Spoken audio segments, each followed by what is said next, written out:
Hello hello hello hello hello, क्या हाल चाल। एकदम बढ़िया। तो बच्चों, स्वागत है आपके अपने YouTube चैनल रावशांति फिजिक्स में। आज की इस क्लास में आप लोगों के लिए एक और बेहतरीन वन शॉट लेकर आ चुका हूं, वो भी PYQ सीरीज का। इसमें हम पढ़ने वाले इलेक्ट्रोमैग्नेटिक इंडक्शन के बहुत ही मोस्ट इंपॉर्टेंट क्वेश्चन। इनको लगा डाला तो लाइफ जिंगल आला, सीधी सी बात है। PYQ क्वेश्चन अगर आपने नहीं किए एग्जाम के लिए तो आपको कोई मतलब नहीं निकलेगा एग्जाम अटेम्प्ट करने का, क्योंकि PYQ से ही आपको समझ में आएगा कि भाई एग्जाम में किस तरह के क्वेश्चन आते हैं। आपने क्वेश्चन बहुत लगा लिए, लेकिन PYQ की हेल्प से आपको समझ में आएगा कि आपको सोचना कैसे एग्जाम में, किस तरह के क्वेश्चंस आते हैं। इसलिए आपको PYQ लगाना है। लेकिन ऐसा भी नहीं है कि PYQ लगाने बैठ गए और आता कुछ नहीं है। तो उसके लिए सबसे पहले कुछ कंसेप्ट आपको क्लियर करने पड़ेंगे। एनसीईआरटी के एक एक क्वेश्चन आपको सॉल्व करने पड़ेंगे। एग्जाम्पल बहुत अच्छे दे रखे हैं एनसीईआरटी की किताब में, वो सब आपको सॉल्व करने पड़ेंगे। उसके बाद जब आप PYQ सीरीज लगाएंगे तो आपको एक एक क्वेश्चन बहुत बेहतरीन तरीके से समझ में आएगा। और मैं विश्वास दिलाता हूं, आप इस चैनल पर आए हैं, इससे जुड़े हैं, तो आपको एक एक चीज बहुत अच्छे से समझ में आने वाली है। बस रिक्वेस्ट आप सभी लोगों से यही है कि भाई वीडियो देखें तो पूरा देखें, नहीं तो कोई मतलब नहीं निकलेगा। स्किप करके देखोगे एक भी क्वेश्चन समझ में नहीं आएगा, एक भी कंसेप्ट समझ में नहीं आएगा। कंसेप्ट क्लियरिटी चाहिए तो पूरा वीडियो शुरू से लेकर अंत तक अच्छे से देखना पड़ेगा, तभी सब कुछ समझ में आएगा। अच्छा, यहाँ जो भी क्वेश्चंस कराए जाएंगे उनका सॉल्यूशन और ये क्वेश्चन का PDF आपको कहाँ मिलेगा, सबसे बड़ा सवाल मेरे से कमेंट में यही पूछा जाता है बच्चों का। सुन लीजिए, 8109471083, this is my WhatsApp number. ये मैं अपना व्हाट्सएप नंबर आपको दे रहा हूँ, और भी वीडियो में दे चुका हूँ मैं, ठीक है। तो आप इसको सेव कर लीजिएगा और इस पर जाके मेरे को टेक्स्ट कर देना, हाय राहुल सर, जो भी आपको लिखना हो, अच्छी बात है। तो मैं आपको चैप्टर का नाम बता दीजिएगा, तो उसी चैप्टर का आपको PDF मैं प्रोवाइड करा दूंगा, वो भी फ्री में, कोई टेंशन नहीं लेनी है आपको, ठीक है। तो ये नंबर आप सेव करके रखना। क्लास को आगे बढ़ने से पहले, सवालों का सिलसिला चलाने से पहले कुछ इन्फॉर्मेशन और दे दी जाए जो कि आपके फायदे के लिए। ये राहुल सूर्यवंशी फिजिक्स के नाम से हमारा चैनल है यूट्यूब पर। इसमें ये प्लेलिस्ट का ऑप्शन दे रखा रहता है, तो यहाँ पर आप आएंगे तो आपके लिए एक बेहतरीन वन शॉट सीरीज चल रही है क्लास 12th के लिए, न्यू सेशन के लिए 2025-26 की। यहाँ पर आपको डिटेल में कंसेप्ट क्लियरिटी प्लस न्यूमेरिकल बेहतरीन लेवल के सब कराए गए हैं, बहुत अच्छे लेवल पर। तो अगर आप इनको पढ़ लेते हैं, डेफिनेटली आप इनको पढ़ के आइए। पहले देखिए, फर्स्ट चैप्टर कूलम लॉ के बढ़िया numerical, second chapter, third chapter, fourth chapter, 5 chapter, 6, 7, 8 और 9, मतलब सेकंड पार्ट भी मैंने स्टार्ट कर दिया है। बहुत मेहनत की है रे ऑप्टिक्स पर, आप देखेंगे, विश्वास दिलाता हूं मजा आ जाएगा। बहुत अच्छे से चीजों को पढ़ाया गया है, ठीक है। वो तो देखोगे तभी पता चलेगा, ठीक है। सारी चीजें बहुत अच्छे से बताई गई है, तो इसको आप फॉलो करिए ताकि आपकी कंसेप्ट की क्लियरिटी अच्छी हो जाए, न्यूमेरिकल भी आपसे बनने लगे, ठीक है। तो ये पूरा सिलेबस है यहाँ पर। अच्छा, दूसरा हमारा ये एनसीईआरटी एक्सरसाइज सीरीज चल रही है, जिसमें एग्जाम्पल एक्सरसाइज के अभी तक मैं लगभग 5 से 6 चैप्टर के क्वेश्चन आंसर करा चुका हूं, तो आप इनको देख सकते हैं, ठीक है। इसके बाद हमारी एक बेहतरीन सीरीज जो कि अभी आप देखने आई है, PYQ series, first chapter, second chapter, third, fourth, और ये 5th आपके लिए शूट किया जा रहा है। 5th शायद अभी मैंने नहीं डाला है, ओके, 6 किया जा रहा है, कोई बात नहीं, वो भी आ जाएगा जल्दी, ठीक है। चलिए, तो इसको जरूर फॉलो करना, ये आपके लिए बहुत काम की है। एग्जाम्पलर में अभी एक ही चला हुआ है, बट एग्जाम्पलर को भी हम लाएंगे धीरे धीरे करके, या फिर जो अपन डायमंड सीरीज लेके आएंगे उसमें एग्जाम्पल क्वेश्चन भी ऐड कर लेंगे, ठीक है। चलिए, और अगर आपके छोटे भाई बहन है तो क्लास 11th का भी चल रहा है, तो अभी तक मैं laws of motion one shot तक पढ़ा चुका हूं, तो जल्दी और भी चैप्टर मेरे आने वाले हैं यूट्यूब पर। चलिए, अब ये नंबर आपने देख ही लिया होगा, भाई नहीं देखा हो तो एक बार देख लो, स्क्रीनशॉट ले लो, ठीक है। चल, आपको यहाँ पर PDF मिल जाएगा। आइए, पहला क्वेश्चन अटेम्प्ट करने जा रहे हैं, 2024 में पूछा गया था, बढ़िया क्वेश्चन है, देखिए कैसे करेंगे। यहाँ लिखा हुआ है, a circular coil of radius 10 centimetre. इनका ये कहना है कि एक सर्कुलर कॉइल है, सर्कुलर कॉइल का रेडियस दे रखा है 10 सेंटीमीटर, ठीक है साहब। तो हम लिख लेते हैं, गिवन लिखना बहुत जरूरी रहता है, गिवन लिखना बहुत जरूरी रहता है, बाद में आपको पढ़ने की जरूरत नहीं पड़ेगी। लिख लीजिए 10 सेंटीमीटर। सेंटीमीटर को मीटर में चेंज करने के लिए आपको पता होगा 10⁻² मीटर का हम मल्टीप्लाई कर देते हैं, तो ये आपको मिल जाएगा 10⁻⁻1 मीटर, या फिर आप बोल सकते हैं 0.1 मीटर, ठीक है। ओके, दिया आगे। आगे की कहानी क्या है, फील्ड, मैग्नेटिक फील्ड आपको दे रखा है, मैग्नेटिक फील्ड वेक्टर फॉर्म में दे रखा है, तो देख लेते हैं कितना दे रखा है, 1.0 I cap plus 0.5 J cap, ठीक है। मिली टेस्ला को हमको टेस्ला में कन्वर्ट करना पड़ेगा, तो 1 I cap plus 0.5 J cap तो हमको 10⁻³ का मल्टीप्लाई करना पड़ेगा, तब जाके ये कन्वर्ट हो जाएगा। ठीक है, ओके।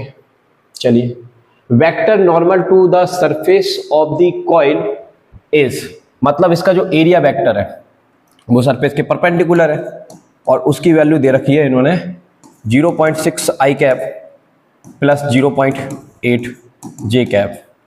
ये काय में दे रखी है भैया, तो ठीक है, मीटर स्क्वायर मान लेंगे, एरिया की यूनिट हमको पता है। ठीक है, ये आ गया। तो हमसे आंसर पूछा जा रहा है the magnetic flux linked with the coil is. अब हमको मैग्नेटिक फ्लक्स निकालना है, मतलब फाई निकालना है अपन को। क्या निकालना है? फाई। तो फाई निकालने का फॉर्मूला आपको याद लगाना चाहिए, बस इस बात का टेस्ट क्वेश्चन है, मुझे ऐसा लग रहा है। फाई इक्वल टू फॉर्मूला होता है B vector dot A vector, this, ये फॉर्मूला आपके पास होता है। अब इसमें अपन एक काम करते हैं, देखो ये वी वेक्टर तो है ही, आपने एक चीज तो समझी होगी कि क्लास 11 में जो फुल वेक्टर होता है उसको लिखने का तरीका होता है मॉड ऑफ फुल वेक्टर और यूनिट वेक्टर, ये होता है तरीका। चलो बढ़िया बात है। तो मॉड से कोई नंबर बाहर आता है तो उसका वेक्टर हट जाता है। तो क्या मैं ए वेक्टर को इस तरह से लिख सकता हूँ? लिख सकता हूँ, मैग्नीट्यूड मल्टीप्लाई डायरेक्शन। तो मैं इसको लिख रहा हूँ ए एन कैप। अब देखिए बी वेक्टर की ए को मैं यहां पर रख लेता हूं बी वेक्टर और एन कैप। अब ए का फॉर्मूला सर्कल के लिए क्या होता है? पाई आर स्क्वायर, ये लिख दिया, ये आ गया B vector into N cap pi. अब हम वैल्यू को पुट ऑन कर देते हैं। आर की वैल्यू हमको पता है कितनी है बेटा, वो 0.1, तो ये हमने रखा 0.1 का होल स्क्वायर। ठीक है, ओके। या चाहे तो आप ऐसे भी रख सकते हैं, ये वाली वैल्यू 10⁻⁻1, तो 10⁻⁻1 रख लोगे तो 10⁻ कितना हो जाएगा? -2 हो जाएगा। ठीक है, अच्छा, बी वेक्टर की वैल्यू दे रखी है, बी वेक्टर की वैल्यू दे रखी है I cap plus 0.5 J cap dot dot. N cap की वैल्यू यही है, ये देखो एरिया वेक्टर का, ये एन कैप ही बोलेंगे इसको, 0.6 आई कैप प्लस कितना था भाई? 0.8 जे कैप, 0.8 जे कैप। ठीक है, इसको आपको सिंप्लीफाई कर लेना है। तो पाई की वैल्यू 3.14 होती है, 10⁻⁻2 है। चलो इसको ट्राई करते हैं। आई का आई से करेंगे 0.6 आएगा, नो प्रॉब्लम, प्लस जे का जे से करेंगे तो 8×5 = 40, तो 0.4 आ जाएगा। सही है, ओके, चलो बढ़िया। अब ये तो हो गया 10, ये तो कितना हो रहा है? 1 आ रहा है, मतलब कितना आ रहा है? 1। अच्छा, एक चीज अपन भूल गए जो कि नहीं भूलनी चाहिए थी, 10⁻³ तो ये आप यहाँ पर भी ऐड ऑन करेंगे तो ये आपको मिलेगा 10⁻³ ये हो गया 1, और 10⁻2 10⁻3 तो ये हो जाएगा 10⁻5। तो मैं यहाँ लिखता हूँ फ्लक्स की वैल्यू 3.14 10⁻⁻5। ठीक है, इसको चाहे तो हम इस तरह से लिख सकते हैं 314.10⁻ कितना आएगा? -6। सही है, ओके, 10 का गुणा 10 का डिवाइड। चलिए, ऐसे लिखने से क्या बेनिफिट होगा? 31.4 इसको बोल सकते हैं 10⁻6 को क्या बोलते हैं? माइक्रो, और फ्लक्स का यूनिट होता है वेबर। तो 31.4 weber, 31.4 micro weber. Correct option is C. देखो क्या बढ़िया सवाल था, मजा आया कि नहीं? अच्छा सवाल था, 2024 में पूछा गया, केवल फॉर्मूले का टेस्ट था और आप ये बात समझ पा रहे कि नहीं समझ पा रहे, इस तरह से। ठीक है, तो ये अपन सेव कर लेते हैं इसको फटाफट से। देखो ये अपन ने सेव कर लिया, ये आपको मिलेगा, टेंशन नहीं लेनी। चलिए अगले क्वेश्चन को समझते हैं क्या कहता है, अगले क्वेश्चन को समझ लेते हैं। तो अगला क्वेश्चन देखिए क्या कह रहा है अपन से। इनका क्या कहना है कि a circular coil of diameter, एक सर्कुलर कॉइल है जिसका डायामीटर दे रखा है अपन को कितना, बता, 15 mm। तो अगर हम यहाँ पर रेडियस की बात करेंगे तो रेडियस आपको कितनी मिलेगी? 15/2 mm मिलेगी, और मीटर में चेंज करेंगे तो 10⁻², 10⁻³ मीटर मिल जाएगी। ठीक है, कोई दिक्कत नहीं है, गिवन लिख लेना चाहिए। ठीक है, बोर्ड का एग्जाम दे रहे हैं हम, गिवन लिख लेना चाहिए। ठीक है, having 300 turns is placed in a magnetic field. Okay, number of turn दे रखे हैं 300, is placed in a magnetic field this. ये मैग्नेटिक फील्ड दे रखा है B = 30 मिली टेस्ला को कन्वर्ट करना हमको आता है 10⁻³ टेस्ला। ये सब चीज़ आपको पहले से पता होनी चाहिए। Such that the plane of coil is perpendicular to the direction of magnetic field. Okay, इसका जो प्लेन है वो perpendicular to direction of magnetic field है। ठीक है, कहने का मतलब ये है कि अगर ये मैग्नेटिक फील्ड की डायरेक्शन है तो ये जो भी सर्कुलर प्लेन है, इसका जो प्लेन है वो उसका जो एरिया वेक्टर होगा वो मैग्नेटिक फील्ड के साथ 0 डिग्री पर होगा, क्योंकि ये जो एरिया है इस मैग्नेटिक फील्ड के साथ 90 डिग्री पर है। दो तरह के एंगल होते हैं, एक प्लेन का मैग्नेटिक फील्ड के साथ 90 डिग्री है और दूसरा एरिया वेक्टर जो होता है वो प्लेन के परपेंडिकुलर होता है, तो अलोंग द मैग्नेटिक फील्ड है तो उसके लिए एंगल 0 आएगा। तो जो फ्लक्स के फॉर्मूले में हम थीटा के उपयोग करते हैं, थीटा जो उपयोग करते हैं वो एरिया वेक्टर और बी वेक्टर के बीच का एंगल होता है, याद रखिएगा।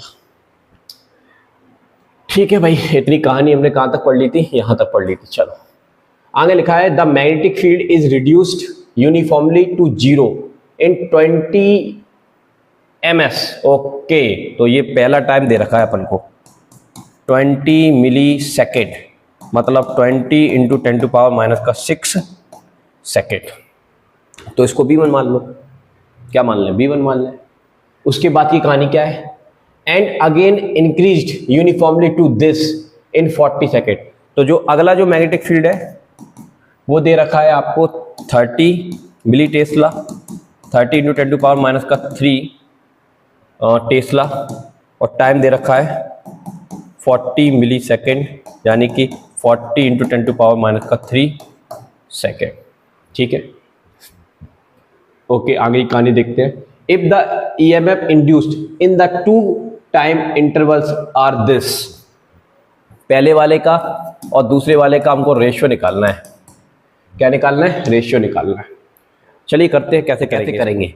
तो इसके लिए सबसे पहले अपन एक काम करते हैं, देखिए इधर देखिए ध्यान से, अपन एक काम करते हैं, ये निकालते हैं dB1/dt। सर ये क्या कह दिया आपने, सुनिए, कोई बात नहीं।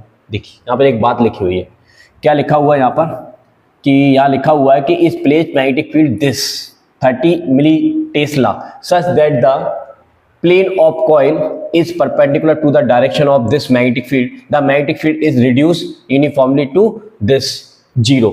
वो इतने से 0 हो गया कितने सेकंड में, 10 सेकंड में। तो रेट दिया है आपको मैग्नेटिक फील्ड का, तो रेट कैसे निकालते हैं, dB/dt ऐसे ही निकालते हैं। तो पहले मैग्नेटिक फील्ड कितना था 30, बाद में कितना हो गया 0, कितना टाइम लगा 20 मिली सेकेंड। ठीक है, तो ये आपको मिल जाएगा यहाँ पर 3/2 दिस dB1/dt की वैल्यू मिल गई। सिमिलरली अब निकालेंगे dB2/dt।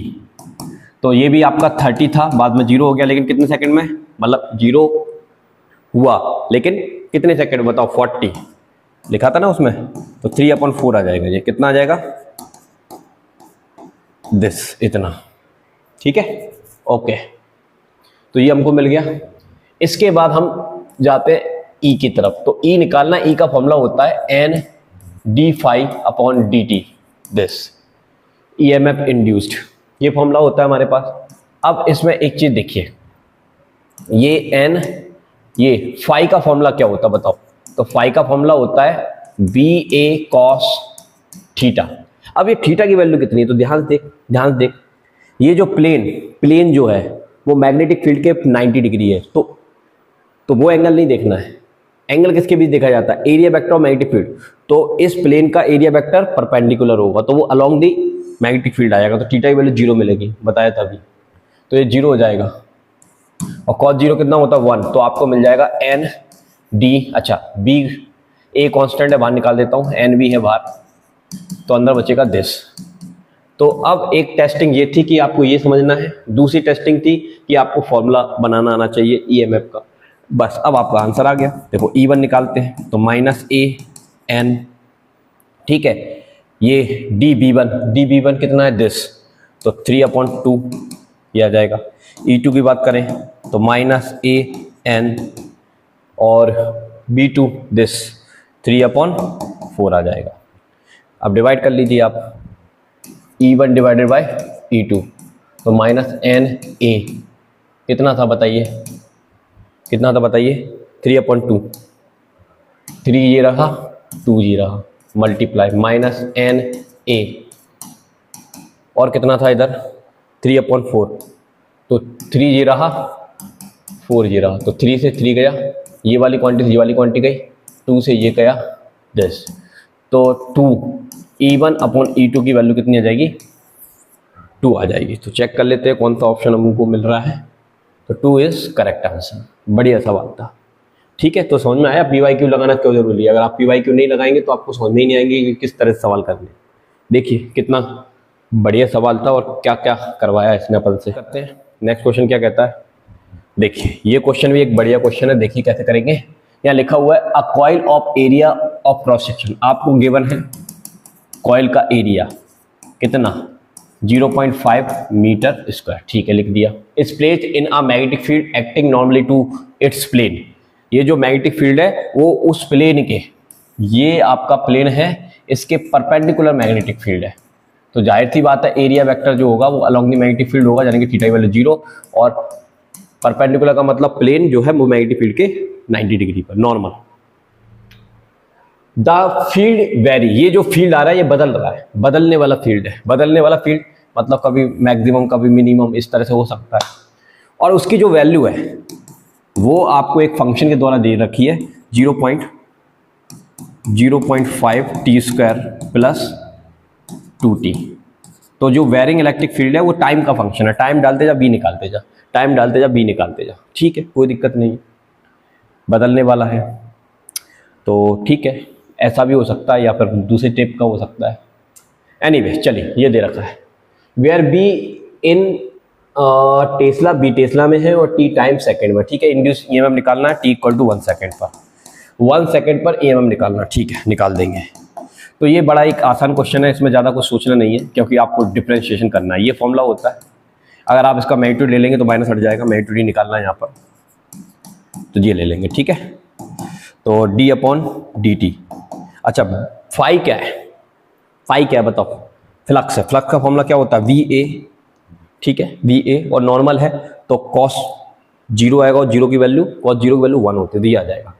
तो यहाँ से आपको EMF कितना मिलने वाला है, आपका A बाहर आ जाएगा क्योंकि वेरिंग मैग्नेटिक फील्ड है, तो ये कंडीशन बनेगी। अब आप इसको सॉल्व कर लीजिए, ठीक है सॉल्व कर लीजिए इसको। A की वैल्यू आपको दे रखी है 0.5, आपको डिफरेंशिएशन करना है किसका, this value 0.5 T square plus 2t, इसका आपको डिफरेंशिएशन करना है। तो फटाफट से डिफरेंशिएशन कर लेते हैं, आइए।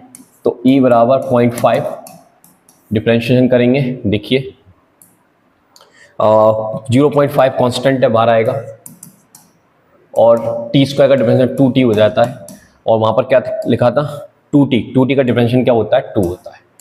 तो ये डिफरेंशिएशन आपको आता होगा, आशा करते हैं आता ही है, ठीक है।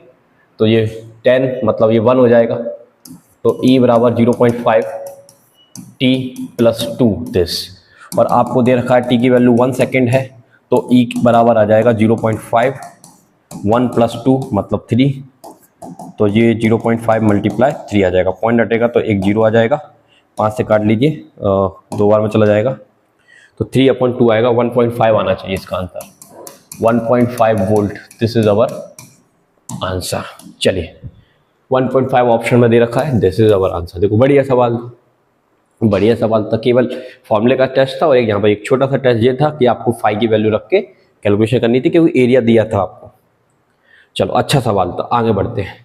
एक ये डिफिकल्ट क्वेश्चन 2024 में पूछा गया, इसको देखते हैं इसको कैसे करेंगे अपन लोग, क्या कहता है भाई ये क्वेश्चन। ये लिखा हुआ है a coil of n turns, आपको गिवन है एक कॉइल है, उसमें नंबर ऑफ टर्न्स कितने हैं n है, ठीक है ये गिवन क्वांटिटी है, और v वेक्टर एक मैग्नेटिक फील्ड है, ये भी गिवन क्वांटिटी है, इस perpendicular to the plane of coil, ये तो तय हो गया कि कॉइल के परपेंडिकुलर, वही वाली कहानी है, कॉइल के परपेंडिकुलर, ये कॉइल है इसके परपेंडिकुलर मैग्नेटिक फील्ड है, तो एरिया वेक्टर जो होगा वो θ = 0 डिग्री पर रहेगा, ठीक है ये हमको पता है। अब यहां पर जो आपको b दे रखा है b, उस b की value V0 cos 2 pi upon t into t दे रखी है भाई साहब, where T is the time period, T is time period, T की कहानी है टाइम पीरियड वाली, ठीक है। तो हमको क्या बताना है इसमें, the magnitude of EMF induce the coil will be maximum at, तो ईएमएफ कब मैक्सिमम होगा, किस समय पर मैक्सिमम होगा, ये हमको बताना है। तो चलिए इसको देखते हैं कैसे करेंगे। पहली बात तो ईएमएफ की बात की जा रही है, तो ईएमएफ हम निकालते हैं, यहां निकाल देते हैं। चलो EMF d phi upon d t, ये फॉर्मूला लगेगा, ये फॉर्मूला लगेगा, ओके ठीक है। तो एक काम करते हैं फटाफट से, इसमें वैल्यू पुट ऑन करते हैं बी ए, ठीक है, ये आ गया। और कॉस 0 हो जाएगा, अरे 0 नहीं होगा सॉरी, कॉस 0 1 होता है, 1 हो जाएगा। तो यहाँ पर क्या बदलने वाला है, बी बदलने वाला है, तो ए तो बाहर आ जाएगा, तो अंदर बचेगा d B upon d t. इसमें कोई दिक्कत वाली बात नहीं है, कॉन्स्टेंट है, बाहर आ जाएगा, ठीक है। अच्छा अब हम यहाँ पर इसको रखते हैं, ये कितना दे रखा है बी, बी दे रखा है V naught cos this 2 pi t into t this. इसको आपको डिफरेंशिएट करना है, कर लेते हैं, चलिए देखते हैं क्या आता है। तो ई माइनस का ए तो बाहर आ गया, कोई दिक्कत नहीं है। नंबर ऑफ टर्न की भी बात की जा रही थी यहाँ पर, तो नंबर ऑफ टर्न को और इन्वॉल्व कर लीजिए आप यहाँ पर, कोई दिक्कत नहीं है, नंबर ऑफ टर्न को भी इन्वॉल्व कर लिया। तो हमको करना है डिफरेंशिएशन, ठीक है। तो डिफरेंशिएशन आपको आता है, बी नॉट कॉन्स्टेंट है, बाहर आ जाएगा, बी नॉट कॉन्स्टेंट है, बाहर आ जाएगा, अंदर बचेगा D upon d T cos 2 pi T multiply में टी दिस। इसका हमको डिफरेंशिएशन करना है, करिए डिफरेंशिएशन करके देख लीजिए। तो डिफरेंशिएशन करेंगे बी नॉट, देखो कॉस का क्या होता है, माइनस का साइन, तो ये आ जाएगा माइनस का साइन, और यार ये ले माइनस का साइन कितना 2 पाई टी इंटू टी। अब आपको पता है यहाँ पर इसका ये जो फंक्शन आया है वो ये है 2 पाई अपॉन टी टी, और हम कर रहे हैं टी के रिस्पेक्ट में, तो हमको उसको दोबारा से डिफरेंशिएट करना पड़ता है। तो इसका करेंगे तो आप देख पा रहे हैं, तो 2 पाई अपॉन टी कॉन्स्टेंट है, बाहर आ जाएगा, और टी का कितना होगा 1। ये डिफरेंशिएशन है, आपको आना चाहिए, अगर ये नहीं आता है तो आपको गड़बड़ हो सकती है, ये आना चाहिए आपको, डिफरेंशिएशन है ये तो भाई। चल तो ये माइनस माइनस को तो प्लस कर देगा, तो ये ए एन हो गया, कोई दिक्कत नहीं है। ये बी नॉट है, ये बी नॉट लिख दिया मैंने, कोई दिक्कत नहीं है। ये 2 पाई टी है, तो ये 2 पाई टी मैं आगे रख लेता हूँ, ये है, ठीक है। अंदर क्या बचा, sine 2 pi t into t this. ये आ गई आपकी कहानी कुछ इस प्रकार की, ये इंड्यूस्ड ईएमएफ आ गया, ओके। चलो अब क्या कर सकते हैं इसमें, ये सब आ गया अपने पास। अब ये जो इक्वेशन बना है, क्या बना है, एक इक्वेशन बन गया आपके सामने। अब हमें ये बताना है कि इस ई की वैल्यू कब मैक्सिमम होगी। तो ये हम कैसे डिसाइड करेंगे भाई, इससे डिसाइड करेंगे साइन की वैल्यू से। For maximum EMF induced EMF, तो उसके लिए हम लेते हैं साइन, क्या ले लेते हैं, sign 2 pi T T. Sign की मैक्सिमम वैल्यू कितनी होती है, साइन की मैक्सिमम वैल्यू अपन को पता है π/2 में होती है, तो ये आ जाएगा। तो साइन से साइन हट जाएगा, तो 2 पाई टी टी बराबर π/2 आएगा, ये आएगा। चलो तो यहाँ पर अब हमारे पास ये आ गया। मैं इसको इस तरह से लिख रहा हूँ क्योंकि मुझे पता है कि n की वैल्यू 1 2 3 4 5 इस तरह से कुछ है, इस तरह से n की वैल्यू आपको दे रखी है। तो अब मैं आपको एक चीज़ बताना चाहूँगा कि मैं इसको किस तरह से लिख रहा हूँ। देखो जो 2 पाई टी इसको मैंने लिखा 2n-1 π/2। ऐसा क्यों लिखा, अभी आपको चमकेगा, देख कैसे। ये 1 की वैल्यू को यहाँ पुट कर, जैसे ही तुम 1 पुट करोगे तो 2 में से 1 जाएगा, कितना बचेगा बता, π/2। सही बात है, वही लिखा है, ठीक है। यानी कि ये वाली वैल्यू π/2 के बराबर आ जाएगी। अगर आप 2 पुट करोगे यहाँ पर, कितना पुट करोगे 2, तो 2 × 4, 4 में से 1 गया, तो कितना आएगा 3 π/2। तो पहली कंडीशन क्या आएगी π/2, दूसरी कंडीशन क्या आएगी 3 π/2, तीसरी कंडीशन क्या आएगी 5 π/2, चौथी कंडीशन क्या आएगी 7 π/2, नेक्स्ट कंडीशन क्या आएगी 9 π/2, नेक्स्ट कंडीशन क्या आएगी 11 π/2। ठीक है, तो जैसे जैसे देखो 3 रख के देख लो, 3 रखोगे 3 2 जा कितना आएगा 6, 6 में से 1 गया 5, 5/2 दिस। तो इस तरह से ये वो वाली वैल्यू है जिन पर आपका इंड्यूस्ड ईएमएफ मैक्सिमम रहने वाला है। तो अब इसको थोड़ा सा हम सॉल्व करके एन की वैल्यू निकाल लेते हैं, तो वो एन हमको मिल जाएगा। ग्राफ भी बना के दिखा दूंगा, टेंशन आ गया दिस। अब यहाँ से टी की वैल्यू आप निकाल लीजिए, टी की वैल्यू कितनी आएगी बताओ। टी इक्वल टू आ जाएगा आपका टी इक्वल टू, तो ये टी ऊपर जाएगा तो 2n-1 t/4 आ जाएगा। चलिए, तो ये टी का एक्चुअली में फंक्शन बन रहा है, ठीक है। अब हम इसके ऑप्शन देखते हैं, तो ऑप्शन में ऐसा कुछ दे नहीं रखा है, तो इसका मतलब इसमें से कोई भी आंसर नहीं होगा, नन ऑफ दीज होगा, ठीक है। इसका आंसर नन ऑफ दीज हो जाएगा क्योंकि आप देख सकते हैं कंडीशन ये निकल के आई है। अच्छा, इसमें एक ग्राफ भी हम बना सकते थे। इस क्वेश्चन में एक बढ़िया बात ये थी, ये देखिए ग्राफ मैं आपको बना के दिखाता हूँ। ग्राफ मैं बना के दिखाता हूँ आपको इस तरह से, देखिए इसका ग्राफ इस तरह से बनेगा दिस वे। अब इसमें आप एक चीज़ देखिए कि यहाँ पर अपन को दे रखा है इंड्यूस्ड ईएमएफ और ये है टाइम का फंक्शन, ठीक है। और वो टाइम का फंक्शन कितना आया 2n-1 पाई, सॉरी कितना था बताओ, ये था फंक्शन। और इसको सॉल्व करके अपन ये निकाला था, मतलब π/2। तो यहाँ पर होता है π/2, यहाँ पर होता है 3/2 पाई, यहाँ पर होता है 5π/2 और यहाँ पर होता है 7π/2। तो इस तरह से देख सकते हैं इस केस में आपका इंड्यूस्ड ईएमएफ E0 के बराबर है, यहाँ पर -E0 के बराबर है। तो ये सब वो स्टेट्स हैं जिस पर आपका ईएमएफ बढ़ रहा है या फिर नीचे की तरफ बढ़ रहा है, ठीक है। ओके, तो इसमें जो क्वेश्चन का अभी मैंने सॉल्यूशन बताया, इसका ऑप्शन इसमें नहीं मिल रहा है, तो इसका आंसर नन ऑफ दीज होना चाहिए, ठीक है बेटा। चलिए, तो ये एक बढ़िया क्वेश्चन था, 2024 में पूछा गया था। बस में यही गड़बड़ी थी, बच्चों को ऑप्शन नहीं मिल रहे थे तो दिक्कत आ गई थी। तो इसमें लिखना चाहिए था इनको नन ऑफ दीज वाला ऑप्शन भी, क्योंकि इनमें से तो कोई नहीं मिलेगा। क्योंकि अभी आपने देखा पूरा मैंने करके दिखाया, तो ये कंडीशन बनेगी इस तरह से, ठीक है। ओके, चलिए अब हम बढ़ते हैं अगले क्वेश्चन की तरफ। ये क्वेश्चन क्या कहता है, ये एक क्वेश्चन है, इसको देखिए, इसका आंसर क्या होगा। A planar loop is rotated in a magnetic field. एक प्लेनर लूप है, मान लो ऐसे है कुछ दिस, ये एक प्लेनर लूप है, ये मैग्नेटिक फील्ड में रोटेट हो रहा है ओमेगा वेलोसिटी से। ये मैग्नेटिक फील्ड डायरेक्शन है नॉर्थ टू साउथ, ठीक है, रोटेट हो रहा है। तो जब ये रोटेट होगा तो the polarity of induced EMF change once in each, ठीक है। 1 रिवोल्यूशन, 1/2 रिवोल्यूशन, 1/3 रिवोल्यूशन, 1/4 रिवोल्यूशन, ये आपको बताना है, ठीक है। तो ये तो आप लोगों को पता है, वैसे भी आपको एक चीज पता होगी कि जो इंड्यूस्ड ईएमएफ होता है उसका फॉर्मूला होता है E0 sin ओमेगा टी, ये फॉर्मूला होता है। तो आपको पता है कि यहाँ पर अगर ओमेगा टी की जो वैल्यू है, ओमेगा टी की वैल्यू मैं 0 पुट करूंगा तो इंड्यूस्ड ईएमएफ कितना आएगा, sin 0 0 होता है, 0 हो जाएगा, ठीक है। अच्छा, इसको थोड़ा अच्छे से बता देते हैं, टेबल बना के समझा देते हैं, थोड़ा मजा आ जाएगा। देखिए, अब कर रहे हैं तो ढंग से ही कर लेते हैं सवाल को। तो देखो, ओमेगा टी टाइम की बात करें और इंड्यूस्ड ईएमएफ, ठीक है।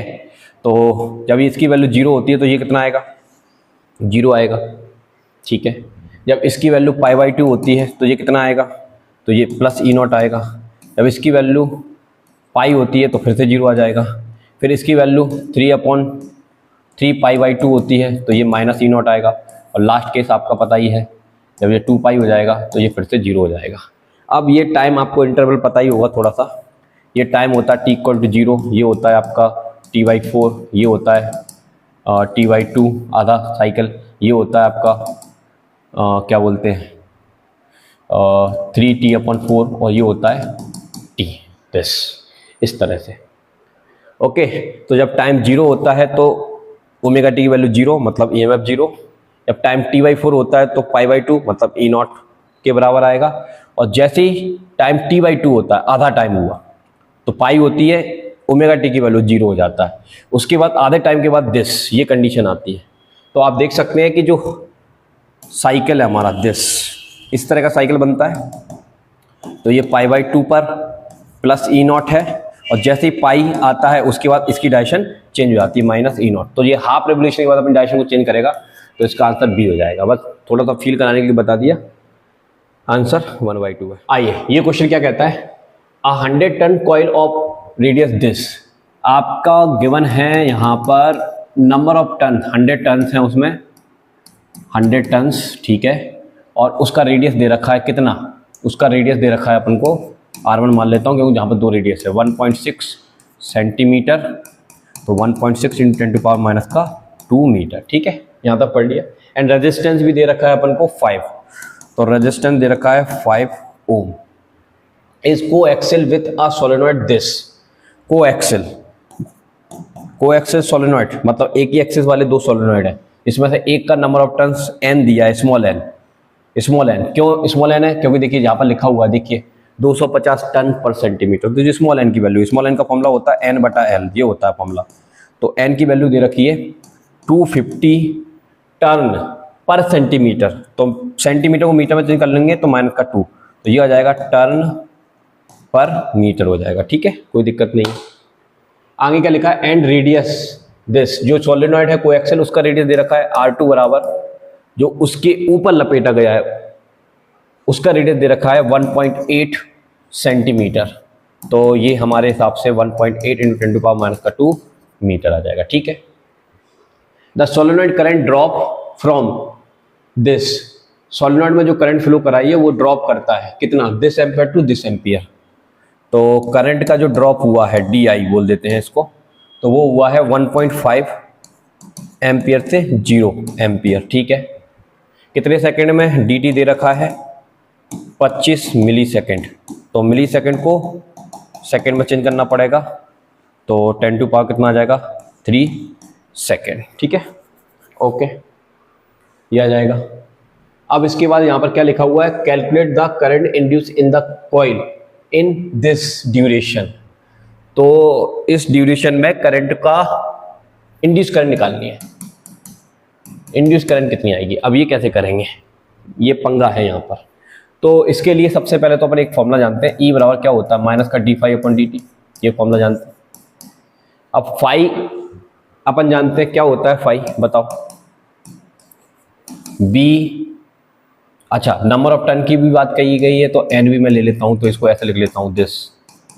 फाई का फॉर्मूला अपन जानते हैं क्या होता है? BA, तो ये आ जाएगा। ठीक है, इसके बाद हम क्या कर सकते हैं? B का फॉर्मूला जानते हैं, B का फॉर्मूला होता है μ0NI। ठीक है, सोलेनॉइड का लिए मैग्नेटिक फील्ड का फॉर्मूला क्या होता है? ये होता है। तो आप यहाँ पर E बराबर लिखेंगे -NA/D, ये तो बाहर आ ही जाएगा, DB की जगह μ0NI ये लिखेंगे, और अपन में क्या चल रहा है? DT चल रहा है, तो जो भी कांस्टेंट इसमें बाहर निकाल लेंगे तो -NA, और जो कांस्टेंट है बाहर आ जाएगा, क्या बाहर आ जाएगा? दिस, स्मॉल n भी बाहर आ जाएगा, अंदर बचेगा DI/dt। चलिए ये आ गया। अब अपन एक काम करते हैं, वैल्यूज को रख लेते हैं, और क्या करें वैल्यूज को। अच्छा एक चीज़ और करनी पड़ेगी, अपन को रेडियस चाहिए, तो यहाँ पर πr² स्मॉल n DI/dt। ठीक है, अच्छा एक चीज़ और देखिए, यहाँ पर जो पहले वाली जो करंट थी वो कितनी थी बेटा? 1.5 एम्पियर, और बाद में वो कितनी हो गई? 0। तो इसको लिखने का तरीका क्या है? इसको लिखने का तरीका ये है कि देखिए -n/r² स्मॉल n, इसको मैं लिख रहा हूँ I2 - I1/dt। ठीक है, इस तरह से लिख लेंगे, क्योंकि करंट का चेंज दे रखा है। तो अब देखिए n की वैल्यू कितनी है? 100, पाई की वैल्यू हम रख सकते हैं 3.14, r की वैल्यू, करंट किस में फ्लो करा रहे हैं? सोलेनॉइड में। सोलेनॉइड का रेडियस कितना दे रखा था? 1.8, तो 1.8 इंटू 10 टू पावर माइनस का 2 का ये आ जाएगा होल स्क्वायर। और नंबर ऑफ टर्न कितने हैं? नंबर ऑफ टर्न आपको दे रखे हैं 250/10, 250/10 माइनस का 2, और ये कितना है? I2, तो I2 है आपका 0 माइनस दिस 1.5 बटा टाइम कितना दे रखा है? टाइम दे रखा था 25 इंटू 10 टू पावर माइनस का 3 मिली सेकेंड दिस। बस ये आपको ये माइनस इस माइनस को तो ख़त्म कर देगा, तो आपको यहाँ मिलेगा 10 टू पावर 2, और ये मिल जाएगा 3.14, और ये आपका आएगा 1.8 का square into 10 to power minus का 4। दिस, और मल्टीप्लाई में क्या चल रहा है 25, और ये एक 10, ये मैंने ये 10 ऐसे रख लिया, और ये 1.5, और बटे में क्या चल रहा है this 10 to power minus 2, 25 into 10 to power minus का 3। बस इसको आपको थोड़ा सॉल्व करना पड़ेगा, ये मैं आपके लिए छोड़ता हूँ। इसकी ई की वैल्यू जो आएगी वो मैं आपको बता देता हूँ कितनी आ रही है इसकी ई की वैल्यू। वो आएगी आपकी 0. अच्छा, ई की वैल्यू नहीं आएगी, एक मिनट। ये जो ई है हमारा निकाला, हमें इंड्यूस्ड करंट निकालनी है, ये तो ई है। तो इसके लिए एक काम और करना पड़ेगा आपको कि ईएमएफ का फॉर्मूला क्या होता है। ईएमएफ का फॉर्मूला क्या होता है, देखिए करंट का फॉर्मूला आप जानते हैं, V/R होता है। अब V की जगह यहाँ पर तो इंड्यूस ईएमएफ चल रहा है, तो ई आ जाएगा, तो E/R आ जाएगा। तो यहाँ से अपन ई की वैल्यू निकालेंगे तो कितनी आएगी, I/R आएगी, कितनी आएगी बोलो या सुन लो, सर आ जाएगी। तो ये जो ई है यहाँ पर, ये देखिए ये वाला जो ई है, इस ई की जगह मुझे रखना पड़ेगा I इंड्यूस्ड इंटू R, और बाकी तो ये पूरा है ही, यहाँ पर जो देख रहे हो आप ये वाली क्वांटिटी, ठीक है। और R आपको सवाल में दे रखा है, R आपको इस सवाल में 5 दे रखा है, तो ये 5 आपको वहाँ पर यूज करना पड़ेगा। कहाँ पर यूज करना पड़ेगा, यहाँ पर, इसकी जगह 5। इसको आप सॉल्व कर लेंगे तो इंड्यूस्ड करंट जो भी आएगी मैं आपको बता देता हूँ, उसका आंसर आ रहा है 0.0389 एम्पियर। ये थोड़ा सा कैलकुलेशन आप जरूर करिएगा, क्योंकि पूरा मैंने करके दिखा दिया आपको कि हम यहाँ तक कैसे अप्रोच किए। एक बार इसका कैलकुलेशन जरूर देखिए। ये क्वेश्चन क्या कहता है, क्या लिखा हुआ है, when a conducting loop of resistance this. आपके पास एक कंडक्टिंग लूप है, ठीक है, लिख लेते हैं फटाफट से। उसका रेजिस्टेंस दे रखा है कितना, 10 ओम, ओके। एंड एरिया दे रखा है 10 सेंटीमीटर का स्क्वायर। तो सेंटीमीटर का स्क्वायर है, उसको कन्वर्ट करना पड़ेगा 10 टू पावर माइनस 2 मीटर का होल स्क्वायर, ठीक है भाई। सेंटीमीटर के स्थान पर ये आ गया मीटर। अब इसको आप सॉल्व करिए, देखिए 10 10 टू पावर कितना हो जाएगा माइनस का 4 मीटर स्क्वायर दिस, और इसको और लिखेंगे सही से तो 10 टू पावर माइनस का 3 मीटर स्क्वायर, ठीक है। कोई दिक्कत वाली बात नहीं है। कहाँ तक पढ़ लिया सवाल को, this is remove from an external magnetic field. इसको रिमूव किया एक्सटर्नल मैग्नेटिक फील्ड से, acting normally the variation of induced current in the loop with time is show in figure. मतलब इसको निकाला तो उसका ये ग्राफ हमको देखने को मिलता है। तो ये जो ग्राफ है पहले मैं यहाँ बनाता हूँ, इसको समझते हैं पहले ये क्या कहानी बता रहा है।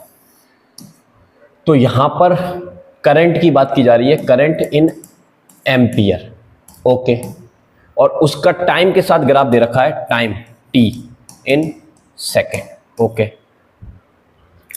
ये आपको देखने को मिलता है, this is negative slope I into T, कि मतलब इस टाइम पे करंट मैक्सिमम थी कितनी, 0.4 एम्पियर थी। उसके बाद टाइम बढ़ते गया और बढ़ते बढ़ते एक टाइम पे करंट कितनी हो जाती है, 0, मतलब 1 सेकेंड में आपकी करंट क्या हो जाती है, 0 हो जाती है। तो सबसे पहले तो यहाँ पर देखो di/dt है, मतलब अगर मैं इसके स्लोप की बात करूंगा तो स्लोप क्या है, di/dt आएगा। ऐसा कुछ चीज होती है क्या, di/dt। या फिर हम एक चीज जानते हैं, करंट का फॉर्मूला जानते हैं। करंट का फॉर्मूला क्या होता है, dq/dt, ये होता है। अभी मैं इस पर विचार करूंगा, पहले मैं ये देख लूं पूछा क्या जा रहा है। Total charge pass through the area, ठीक है, चार्ज पूछा जा रहा है। तो चार्ज के लिए अपन क्या करेंगे, करंट का फॉर्मूला जानते हैं, I बराबर क्या होता है, dq/dt। तो यहां से dt का इधर मल्टीप्लाई कर दीजिए, इधर करता हूं, इधर लिख देता हूं फिर से, देखो I इक्वल टू dq/dt, सुनना ध्यान से। तो dq I इंटू dt, और अगर मैं इसको इंटीग्रेट कर दूं तो मेरे को टोटल चार्ज मिल जाएगा। अच्छा, तो यहां पर I t का एरिया, तो I t का जो आप एरिया निकालेंगे वो आपको क्या देगा, टोटल चार्ज, क्या देगा, टोटल चार्ज। तो बस पकड़ में आ गया, एरिया निकालना है। तो देखिए, तो टोटल चार्ज, ठीक है, वो किसके बराबर है, एरिया के बराबर। एरिया कितना है, I dt, ये एरिया है। और इस एरिया की वैल्यू इंटीग्रेशन से क्या आएगी, ये शेप कैसा दिख रहा है, ये शेप दिख रहा है 1/2, मतलब ट्रायंगल है ना। ट्रायंगल का फॉर्मूला क्या होता है, ट्रायंगल का फॉर्मूला क्या होता है बताओ। ट्रायंगल का फॉर्मूला आपको पता है, हाफ और बेस इंटू हाइट, बेस 1 है, हाइट 0.4 है, तो ये 2 से ये कट जाएगा तो आपको मिल जाएगा 0.2 कूलम चार्ज। तो पहले पॉइंट का आंसर तो ये आ गया, टोटल चार्ज। ठीक है, तो इसका एरिया निकाल दे, तो आपको पता है इंटीग्रेशन देता है एरिया, इंटीग्रेशन ग्राफ का एरिया देता है। तो देखो समझो कि जहाँ पर एरिया मिल रहा है चार्ज मिलेगा आपको, IT ग्राफ का जो एरिया आप निकालोगे तो वो चार्ज देता है आपको। ठीक है ना, समझा जाए ना यहाँ पर। ये देखो जी, दूसरा पॉइंट में क्या पूछ रहा है, in magnetic flux through the loop, तो फ्लक्स कितना लिंक्ड हुआ लूप से, तो उसको कैसे निकालेंगे। ठीक है, तो सेकंड पॉइंट के लिए देखिए, मेरे पास एक फॉर्मूला होता है E बराबर, मैग्नीट्यूड ले रहा हूँ मैं, d∅/dt, ये फॉर्मूला होता है। ठीक है, इससे क्या होगा, E का फॉर्मूला मुझे पता है, इंड्यूस्ड करंट इनटू R, तो ये आ जाएगा d∅/dt। ठीक है, ये आ जाएगा। इससे क्या करूँगा, इंड्यूस करंट का मेरे को फॉर्मूला पता है, dq/dt इंटू R, और इधर क्या चल रहा है, d∅/dt। ठीक है, अब बन जाएगा dt से dt उड़ा दो तो dq इंटू R d∅, और d∅ को भी बोलते हैं चेंज इन मैग्नेटिक फ्लक्स। बढ़िया बन गया यार ये तो चेंज इन मैग्नेटिक फ्लक्स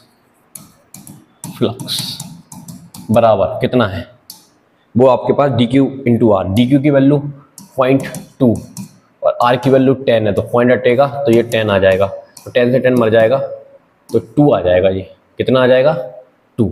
ठीक है, एक सेकंड रुकना जरा, डी की वैल्यू कितनी है, 0.2, तो 0.2 रखा है ना मैंने यहाँ पर, देखिए 0.2 रखा है। चलो, तो ये आ गया 2, और ये फ्लक्स का यूनिट क्या होता है, वेबर, आंसर। चलिए अगले पॉइंट की बात करते हैं, magnitude of the field, magnetic field, जो आपने अप्लाइड मैग्नेटिक फील्ड लगाया है उसकी वैल्यू निकालनी है, तो उसको कैसे निकालेंगे। तो तीसरे पॉइंट की बात कर रहा है, तीसरे पॉइंट में फाई का फॉर्मूला हम जानते हैं, v इंटू ए होता है। ठीक है, तो हमको v निकालना है, तो फाई बटा क्या आएगा, a, और फाई की वैल्यू 2 है, a की वैल्यू 10⁻³ थी, तो ऊपर जाके 2000 हो जाएगा, 2000 वेबर पर मीटर स्क्वायर, या फिर अपन यूनिट यूज कर सकते हैं टेस्ला दिस। तो क्या बढ़िया सवाल था भाई, कब पूछा था ये, देख लेते हैं, 2023-20 में। ठीक है, तो ये एक बढ़िया सवाल था, समझ में आया होगा कैसे करना है। तो हम कितनी भी फिजिक्स पढ़ लें, सवाल ऐसे आ जाते हैं कि वो दिक्कत दे ही जाते हैं, अगर आपके कंसेप्ट क्लियर नहीं होंगे तो दिक्कत आ जाएगी। चलिए एक ये सवाल देखिए, तो बिल्कुल हल्का फुल्का सवाल है, मुझे लगता है तुम ही कर लोगे इसको। तो क्या पूछा जा रहा है यहाँ पर, the magnetic flux through a coil of resistance 5, तो आपको गिवन है R 5 ओम।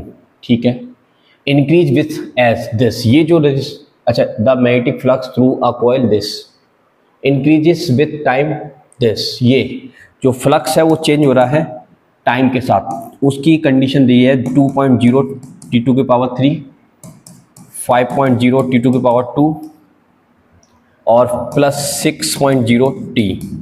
ये आपको मैग्नेटिक फ्लक्स दे रखा है मिली वेबर में। ठीक है, find the magnitude of induced current, induced current निकालनी है,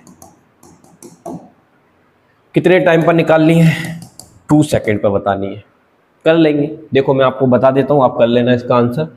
E का फॉर्मूला लगाएंगे, क्या होता है बताओ, अगर हम इंड्यूस्ड करंट निकाल रहे हैं माइनस, अगर हम मैग्नीट्यूड लेके चलते हैं तो माइनस हटा सकते हैं, कोई दिक्कत नहीं है,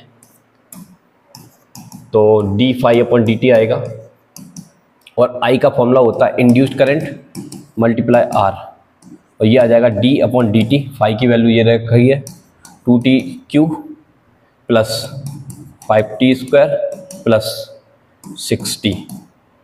इसको आपको इंटीग्रेट कर लेना, सॉरी डिफरेंशिएट कर लेना है, इसको आपको डिफरेंशिएट कर लेना है। तो डिफरेंशिएट करेंगे तो 6t² प्लस 10t प्लस 6 ऐसा कुछ आएगा, और t इक्वल टू कितना लेना है बताओ, 2 सेकेंड लेना है। कितना सेकेंड लेना है, 2 सेकेंड लेना है। यहाँ पर 2 पुट कर दूँ तो इंड्यूस्ड करंट R बराबर 6 मल्टीप्लाई कितना है बताइए, 2 रखेंगे, 2 का स्क्वायर 4 आ जाएगा, 6 चौक 24, तो 24 आ जाएगा ये, प्लस यहाँ पर आएगा 20, तो ये तो हो जाएगा आपका 20 प्लस 6, तो ये कितना हो गया आपका, ये हो गया 40 और 50, तो ये हो गया 50। कितना हो गया 50, और 50 डिवाइडेड बाय आर, और आर की वैल्यू तुम्हें दे रखी है, कितनी दे रखी है आर की वैल्यू बताओ सवाल में 5, तो यहाँ पर हम रख देंगे 5, तो 5 से 5 कैंसिल हो जाएगा ये 10 टाइम में, तो इंड्यूस करंट आ जाएगी 10 एम्पियर। ठीक है, क्या आंसर ऑप्शंस में नहीं है, एक बार चेक कर लेते हैं। 10 एम्पियर इसका आंसर आ रहा है।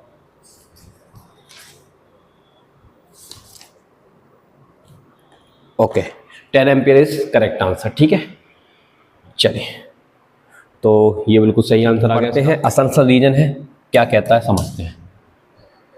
असंसन क्या दे रखा है, it is difficult to move a magnet into a coil of large number of turn when the circuit of the coil is close. जब कॉइल सर्किट क्लोज है और वो लार्ज नंबर ऑफ टर्न है तो हमको डिफिकल्ट होता है क्या कराना, उसको मूव कराना। ठीक है, ठीक है, क्योंकि वो अपोज करेगा अकॉर्डिंग टू लेंज लॉ। पता है हमको कि ये जो इंड्यूस्ड ईएमएफ होता है ई, ये d∅/dt के बराबर होता है। तो ये जो फ्लक्स में चेंज आया है उसकी वजह से ईएमएफ आया, और ये ईएमएफ इसका क्या करता है, अपोज करता है, तो इसलिए डिफिकल्टी होती है। सही है, कोई दिक्कत वाली बात नहीं। अब रीजन समझ लेते हैं, रीजन क्या कहना चाह रहा है। The direction of induced current in a coil with its circuit close. तो सर्किट जब क्लोज होता है तो उसमें डायरेक्शन ऑफ इंड्यूस्ड करंट जो होती है due to motion of magnet, magnet के motion is such that its oppose the cause. तो ये तो बिल्कुल सही बात है, मतलब ये जो कंडीशन दी जा रही है उसका जो रीजन है बिल्कुल सही लग रहा है। तो इसमें ऑप्शन क्या हो जाएगा, तो ये ऑप्शन हो जाएगा both assumption and reason are correct. ठीक है, और रीजन जो है वो करेक्ट एक्सप्लेनेशन है, तो इसका ए आंसर हो जाएगा। ठीक है, तो ये तो हमने पढ़ा है, इसमें कोई ज़्यादा बातचीत करने की जरूरत नहीं पड़ेगी, ये सबको पता है। ठीक है, ओके, चलिए अब बढ़ते हैं। 2025 में पूछा गया था, बिल्कुल सरल आंसर, ए आंसर इसका हो जाएगा सही। चलिए नेक्स्ट क्वेश्चन की बात करते हैं, 10 नंबर का। ये क्वेश्चन क्या बोलता है अभी अपन से, यहाँ पर ये बोला जा रहा है कि अ वर्टिकली हेल्ड बार मैग्नेट, एक बार मैग्नेट को इसमें गिराया जा रहा है। ठीक है, बार मैग्नेट अपने चाहते तो क्या लाएगी, मैग्नेटिक फील्ड लाएगी इस तरह से, ये मैग्नेटिक फील्ड लाइन आएंगी, ऐसे मैग्नेटिक फील्ड लाइन आएंगी, दिस दिस दिस। ठीक है, नॉर्थ से साउथ की तरफ। ओके ओके, इस तरह से। ठीक है, तो क्या कहना चाह रहे हैं, magnet is dropped along the axis, along the axis, इसके एक्सेस के अलोंग ला रहा है, ऑफ अ कॉपर रिंग, ये नीचे एक कॉपर का रिंग रखा हुआ है, a cut as show in figure, इसमें से यहाँ पर कट लगा हुआ है। ठीक है, कट है तो मतलब क्या सर्किट है, ओपन सर्किट है, तो ये तो बात तय हो गई कि ओपन सर्किट में करंट तो फ्लो नहीं होगी। The acceleration of the falling magnet is, तो क्या होगा, तो मतलब ये मैग्नेट किस एक्सेलरेशन से नीचे गिरेगी। तो तुम्हें एक बार बताओ, लेंज लॉ क्या कहता है कि अगर हम नॉर्थ पोल को किसी मैग्नेट के पास लेकर आएंगे तो वो इस तरह से बिहेव करेगा कि वो इसके पास आने का क्या करेगा, अपोज करेगा। तो पास आने का अपोज करेगा तो क्या बना लेगा, नॉर्थ बना लेगा, ताकि ये नॉर्थ इस नॉर्थ को क्या करे, अपोज करे। लेकिन ये नॉर्थ तभी बना सकता है जब इसमें करंट फ्लो हो, क्योंकि करंट फ्लो कराए बिना आप मैग्नेटिक फील्ड क्रिएट नहीं कर सकते उल्टी डायरेक्शन में। तो अगर इसको एंटी क्लॉकवाइज करंट फ्लो करानी है, नॉर्थ पोल बनाना है अकॉर्डिंग टू लेंज लॉ, तो ये सर्किट कंप्लीट होना चाहिए, तभी इसमें करंट फ्लो होगी। सही बात है कि नहीं, ताकि वो इस मैग्नेट को अपोज करके ऊपर की तरफ रिपेल कर दे। लेकिन यहाँ पर क्या हो रहा है, यहाँ पर ये हो रहा है भैया कि आपका जो कॉइल है वो कहता है ये मैग्नेटिक फील्ड तो अपना बना रहा है इस तरह से, जब ये पास में आएगा तो इस कॉइल से लिंक मैग्नेटिक फ्लक्स में चेंज आएगा, और फ्लक्स में चेंज की वजह से इसमें ईएमएफ आएगा, ईएमएफ तो आ जाएगा, लेकिन क्या नहीं फ्लो होगी, करंट फ्लो नहीं होगी। और करंट फ्लो नहीं होगी तो वो उल्टा मैग्नेटिक फील्ड नहीं बना पाएगा, और उल्टा मैग्नेटिक फील्ड नहीं बना पाएगा तो उसका अपोज नहीं कर पाएगा, उसका अपोज नहीं कर पाएगा तो सीधी सी बात है, ग्रेविटी का फोर्स काम कर रहा है नीचे की तरफ जी, तो जी एक्सेलरेशन से नीचे गिर जाएगी। तो इसका आंसर क्या हो जाएगा, दिस जी। बढ़िया क्वेश्चन था, लॉजिकल क्वेश्चन था, बच्चे कभी कभी गलती कर जाते हैं इस चीज को देखकर। ठीक है, करंट फ्लो नहीं होगा तो अपोज नहीं कर पाएगा। चलिए अगले क्वेश्चन की बात करते हैं। अगला क्वेश्चन क्या कहता है, देखिए ये क्वेश्चन क्या कहता है, असम्पशन दे रखा है Lenz law is consequence of the law of conservation of energy. बिल्कुल सही बात है, आपके पास एक मैग्नेट है और ये आपके पास एक कॉइल है। सपोज दैट ये नॉर्थ पोल है, ये साउथ पोल है, मैं नॉर्थ पोल को लेकर आता हूं इसके पास। अभी इसने मैग्नेटिक फील्ड बना के रखा हुआ है, ये भी रेस्ट में है, ये भी रेस्ट में है। तो हम देखते हैं इसमें कोई फ्लक्स में चेंज नहीं हो रहा, मैग्नेटिक फील्ड तो है, मैग्नेट की वजह से मैग्नेटिक फील्ड है, लेकिन फ्लक्स में चेंज नहीं हो रहा। क्यों? क्योंकि ये मैग्नेट इसके पास नहीं आ रहा है, रेस्ट में है। तो अगर इसको इसके पास ले जाना पड़ेगा तो कैसे चला जाएगा? मैंने कहा चलो चला जाएगा, क्या नहीं चल पाएगा। तो मैं इस पर पकड़ूंगा तो मैं क्या लगाऊंगा? फोर्स लगाऊंगा, और इसको चलाऊंगा तो डिस्प्लेसमेंट होगा, और फोर्स इनटू डिस्प्लेसमेंट क्या होता है? वर्क। ये कौन सा वर्क है? मैकेनिकल वर्क है। और ये मैकेनिकल वर्क करते ही मैग्नेटिक फ्लक्स में चेंज आएगा, और लेंज के लॉ से ये उसको अपोज करेगा, तो इसमें क्या बना देगा? करंट बना देगा। कौन सी करंट बना देगा? इंड्यूस्ड करंट बना देगा, नॉर्थ पोल बना देगा, ताकि इस नॉर्थ के आने का अपोज करे। सब उनको पता है, सही बात है कि नहीं? तो हमने जो मैकेनिकल वर्क किया वो mechanical work as a electrical energy में यहां पर कन्वर्ट हो जाता है। तो ये बात तो बिल्कुल सही है कि Lenz law is consequence of the conservation of energy. ठीक है, रीजन क्या है इसका? जो रीजन बताना चाह रहा है वो क्या बोल रहा है? असेंशन तो उसने बता दिया, ठीक है। There is no power loss in ideal inductor. तो ये एक आइडियल इंडक्टर है, अगर इसका रेजिस्टेंस कितना है? 0 है, तो पावर लॉस 0 ही होगा, वॉटलेस करंट हो जाएगी। ये तो बात सही है, लेकिन ये वाली जो चीज है वो इस चीज को थोड़ी ना एक्सप्लेन कर रही है। जो असेंशन दे रखा है उसको रीजन एक्सप्लेन करने की कोशिश करता है, लेकिन रीजन ही ऐसा दे दिया कि वो दूसरी बात कर दी, उसने इंडक्टर की बात कर दी। और वो सही बात है कि इंडक्टर का रेजिस्टेंस 0 है तो पावर लॉस नहीं होगा, वो सही बात है, लेकिन वो जो रीजन है वो इस चीज को एक्सप्लेन नहीं कर पा रहा। तो इसका मतलब क्या हुआ? पहला ऑप्शन तो नहीं होगा कि both assertion and reason are true and reason is the correct explanation, बिल्कुल गलत बात है। दूसरे ऑप्शन की बात करते हैं, both assertion and reason are true, दोनों की बात सही है, but reason is not correct explanation of the assertion. ये आंसर आपका हो जाएगा बी। समझ में आई बात? तो एक बढ़िया क्वेश्चन था ये, 2024 में पूछा गया था, और पिछला वाला जो बताया था वो 2025 के लिए है। ठीक है, चलिए समझ गए। तो 26 में क्या आएगा ये देखेंगे अपन। ओके, तो ये आपको समझ में आया होगा। चलिए आइए नेक्स्ट क्वेश्चन की बात करते हैं। ये क्वेश्चन क्या कहता है? The direction of induced current in the loop ABC. ABC मतलब इस लूप में, ये जो लूप बना रखा है इन्होंने, यहाँ पर एक लूप बना रखा है, ए बी सी एक लूप बना रखा है, इसमें करंट की डायरेक्शन बतानी है, और नीचे इसके पास करंट कैरिंग कंडक्टर रखा हुआ है एक्स वाई, जिसमें करंट एक्स से वाई की तरफ जा रही है, दिख रहा है हमको डायग्राम में। तो ये ऑप्शन से बताना है। तो सबसे पहले आप एक काम करिए, देखिए ये जो करंट है ये अपने चारों तरफ क्या बनाएगा? मैग्नेटिक फील्ड बनाएगा। तो magnetic field right hand rule से हम निकालते हैं, ऐसे आएगा बाहर की तरफ। तो ये मैग्नेटिक फील्ड इस तरह से बनाएगा बाहर की तरफ, बाहर की तरफ मैग्नेटिक फील्ड बनाएगा, दिस ऐसे बाहर की तरफ। तो यहाँ पर अगर मैं सिंबल बनाऊंगा तो दिस बनेगा। तो ये मैग्नेटिक फील्ड बाहर की तरफ आ गया। अगर ये मैग्नेटिक फील्ड बाहर की तरफ आ गया तो लेंज लॉ क्या कहता है? लेंज लॉ ये कहता है कि मैं इस फ्लक्स का अपोज करूंगा, तो फ्लक्स का अपोज करूंगा तो ये उल्टी डायरेक्शन मैग्नेटिक फील्ड बनाएगा, मतलब अंदर की तरफ। तो अंदर की तरफ बनाने के लिए, अंदर की तरफ मैग्नेटिक फील्ड बनाने के लिए करंट कैसे जानी पड़ेगी? This way, clockwise. यस, ठीक है। और चूंकि ये करंट इंक्रीज कर रहा है तो ये फ्लक्स को, इसके अपोजिशन को डिक्रीज करने के लिए करंट की वैल्यू को इंक्रीज करेगा। क्या करेगा? करंट की वैल्यू इंक्रीज करेगा। तो करंट की वैल्यू इंक्रीज करेगा तो जाहिर सी बात है जो क्लॉकवाइज डायरेक्शन में करंट फ्लो होगी वो इंक्रीजिंग होगी। तो इसमें से देख लो कौन सा ऑप्शन सही मिल रहा है।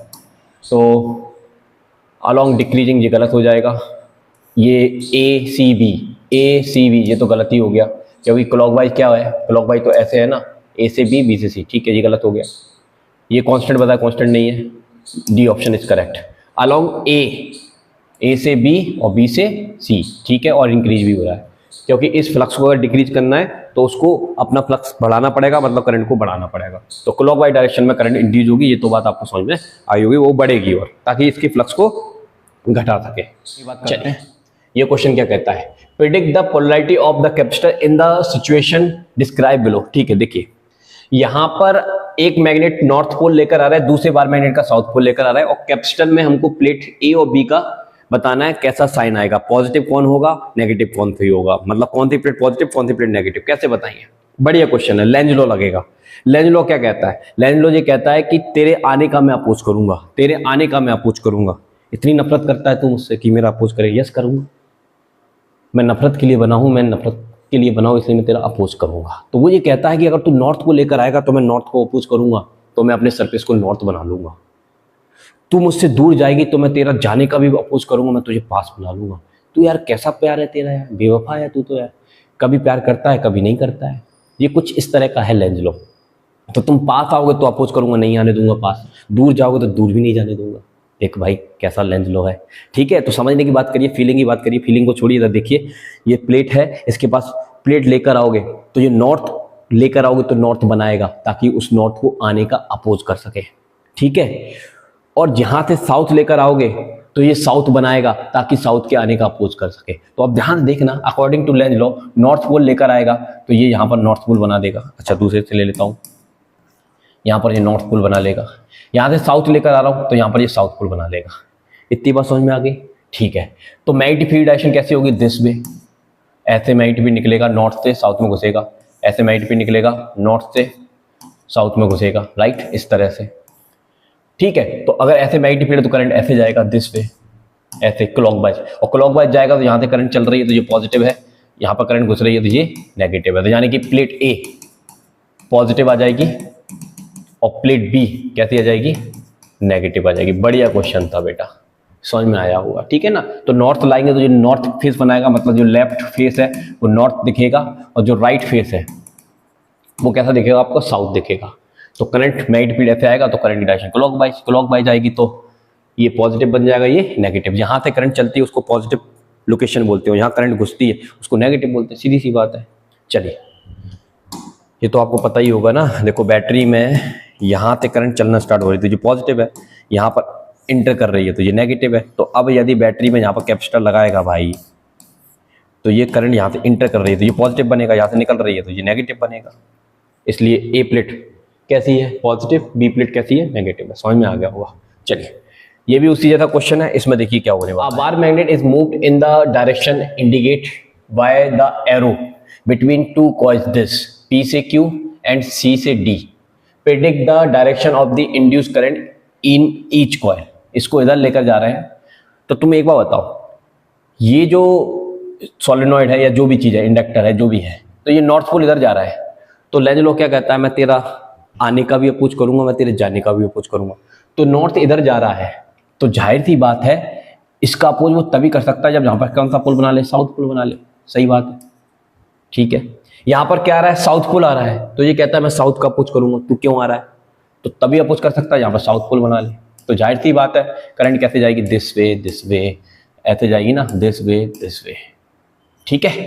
तो दोनों में करंट कैसी हो जाएगी, क्लॉकवाइज, ठीक है। इसमें होगी P से Q, इस वाले में कैसे होगी P to Q, P से Q, और इस वाले में कैसे होगी C to D। समझ में आई बात। चल तो ये हो गया आपका आंसर।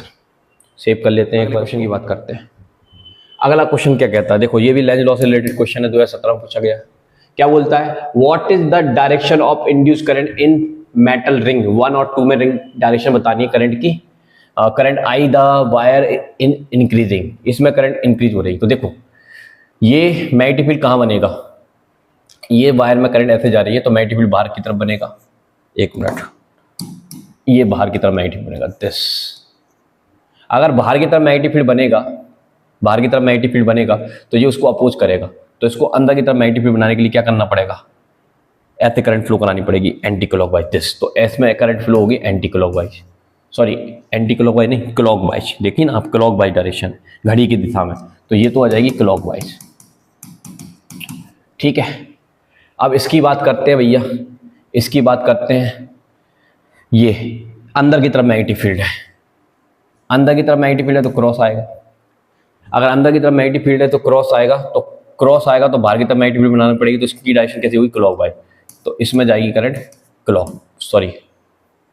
ये क्लॉकवाइज थी, ये ऐसे है, मतलब एंटी क्लॉकवाइज, एंटी क्लॉकवाइज, ठीक है।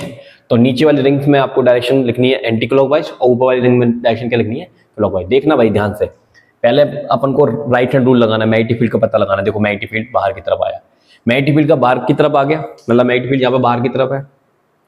तो लेंज लॉ क्या कहता है, मैं इस मैग्नेटिक फील्ड का अपोज करूंगा, तो बाहर जो मैग्नेटिक फील्ड है उसको अपोज करूंगा। तो बाहर मैग्नेटिक फील्ड है तो उसको अपोज करने के लिए क्या करना पड़ेगा, ये मैग्नेटिक फील्ड बाहर है, ऐसा मैग्नेटिक फील्ड है, तो उसको अपोज करने के लिए अंदर बनाना पड़ेगा। तो अंदर बनाना पड़ेगा तो करंट क्लॉकवाइज। इसमें मैग्नेटिक फील्ड कैसा है, अंदर की तरफ है, तो इसको बाहर की तरफ मैग्नेटिक फील्ड बनाना पड़ेगा तो करंट एंटी क्लॉकवाइज। तो ये एंटी क्लॉकवाइज आएगा, उसमें क्लॉकवाइज आएगा। समझ में आ गई बात। चलिए देखिए अगला क्वेश्चन क्या कहता है। यहाँ पर सबसे पहले तो लेंज लॉ लिखना है अपन को, वो तुम लिख दोगे, कोई दिक्कत वाली बात नहीं है। क्या लिखना है, in a closed circuit the induced current opposes the change in magnetic flux that produce it as the law of conservation of energy justify। तो ये सब चीजें मैं अभी बहुत देर पहले भी बताया था कि एक मैग्नेट है, इस मैग्नेट को जब आप इस कॉइल के पास लेकर आते हैं तो लेंज लॉ कहता है मैं तेरे आने का अपोज करूंगा तो मैं तेरे जाने का भी करूंगा। तो अगर मान लो मैं इसको इसके पास लेकर आ रहा हूं, इसके पास लेकर आ रहा हूं, तो ये अपोज तभी कर सकता है जहां पर नॉर्थ पोल बन जाए। सीधी सी बात अभी बताया, नॉर्थ पोल के लिए करंट कैसे फ्लो होगी, एंटी क्लॉकवाइज। ठीक है, कोई दिक्कत वाली बात नहीं है। लेकिन ये मैग्नेट इसके पास गया कैसे, अपने आप तो नहीं जाएगा, मैं ही लेके गया हूं। तो मैंने इस पर क्या लगाया, फोर्स, और फोर्स लगा के डिस्प्लेसमेंट किया, और फोर्स इंटू डिस्प्लेसमेंट क्या होता है, मैकेनिकल वर्क। तो ये मैकेनिकल वर्क कन्वर्ट हो गया क्या में, इलेक्ट्रिकल एनर्जी में। तो this is the conservation of energy. तो आपका लेंज लॉ जो है वो कंजर्वेशन ऑफ एनर्जी की क्या होता है, कॉन्सिक्वेंशिव होता है। ठीक है, उसके अनुकूल होता है एक तरह से। तो ये तो तुम लिख ही लोगे। मैं आता हूं इस दूसरा क्वेश्चन सॉल्व करते हैं। ये क्या कहता है, a metal rod of length this, एक मेटल की रॉड है जिसकी लेंथ दे रखी है 2, एल बराबर कितना देखा है 2 मीटर। ठीक है, is rotated with a frequency, आपको गिवन है लेंथ 2 मीटर। ठीक है, ओके, और फ्रीक्वेंसी दे रखी है 60 रेवोल्यूशन पर सेकेंड। ठीक है, एक्सिस कहाँ होगा, ये एक्सिस होगा जो इसके सेंटर से जाएगा, इसके अबाउट जो घूमेगी ऐसे ऐसे। ठीक है, ओके, तो आपसे क्या पूछ रहा है यहाँ पर, centre and perpendicular to its length.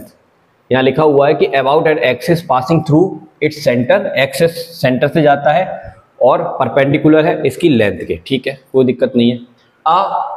Uniform magnetic field 2 tesla perpendicular to its plane, इस प्लेन के कैसा है, परपेंडिकुलर है। जो भी मैग्नेटिक फील्ड है इस प्लेन के कैसा होगा, परपेंडिकुलर होगा। ऐसे कोई मैग्नेटिक फील्ड होगा इस तरह से परपेंडिकुलर, तो ये ऐसे मैग्नेटिक फील्ड होगा, ये रॉड आके उसको कट कर देगी, कट कर देगी तो उसमें ईएम आ जाएगा। तो यहाँ पर क्या लिखा है, मैग्नेटिक फील्ड, तो मैग्नेटिक फील्ड लिख लेते हैं हम 2 टेस्ला। ठीक है, perpendicular to its plane of the rotation, okay, घूमने के रोटेशन के परपेंडिकुलर है। Switched on the region, calculate the EMF induced between the centre and the end of the rod. ये एक ध्यान देने वाली बात है कि यहाँ पर जो ईएमएफ निकालना है वो रॉड का कोई भी एक एंड और सेंटर, इनके बीच का ईएमएफ निकालना है। तो इसके बीच की लेंथ कितनी होगी, 1 मीटर।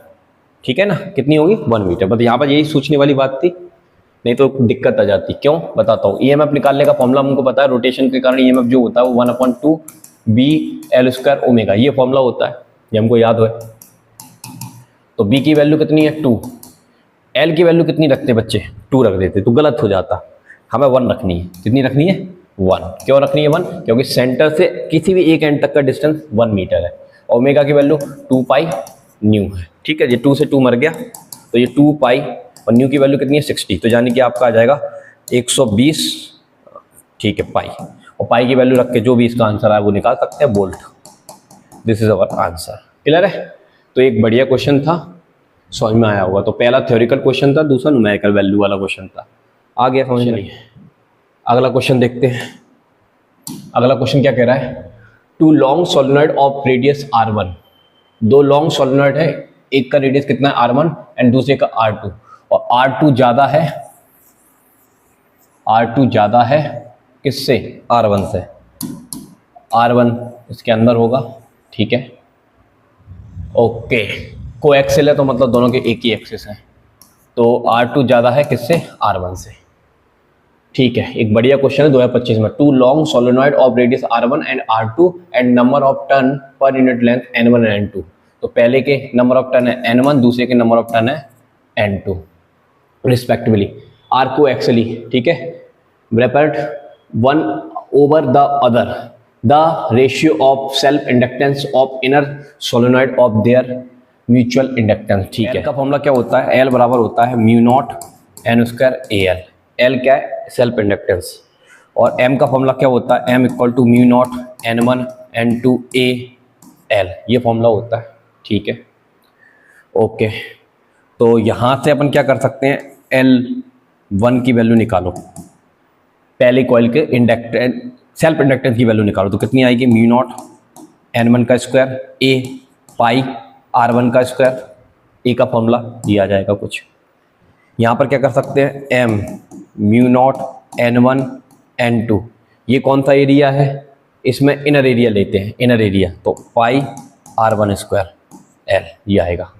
अब डिवाइड कर लो, ये इक्वेशन नंबर 1, ये इक्वेशन नंबर 2, ठीक है।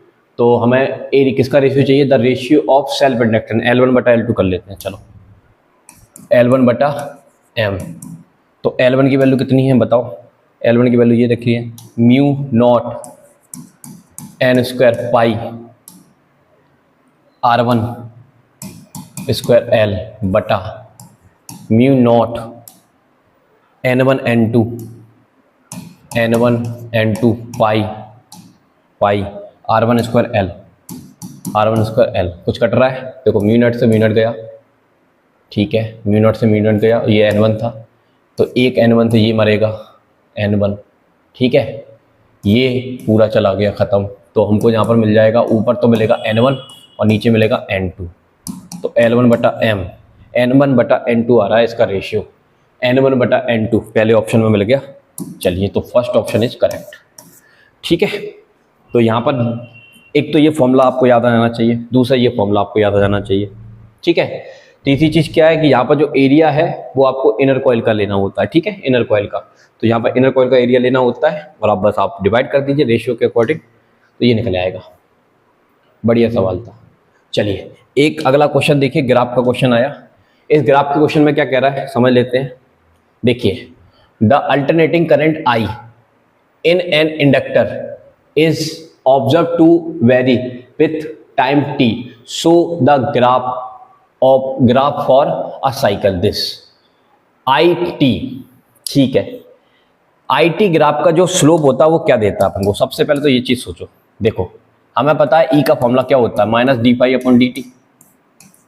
अगर मैं इसका मैग्नीट्यूड ले लूँ तो मेरे को d phi upon d t मिलेगा, और फाई की वैल्यू अपन को जानते हैं क्या होती है, बी, अच्छा फाई की एल आई भी होती है वैल्यू,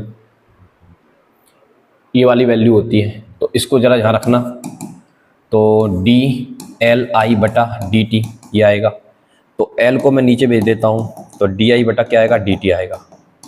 यानी कि इसका स्लोप जो दे रहा है वो ई एम एफ दे रहा है, और इंडक्टेंस मान लेते हैं जो कि कांस्टेंट है, ठीक है, ओके।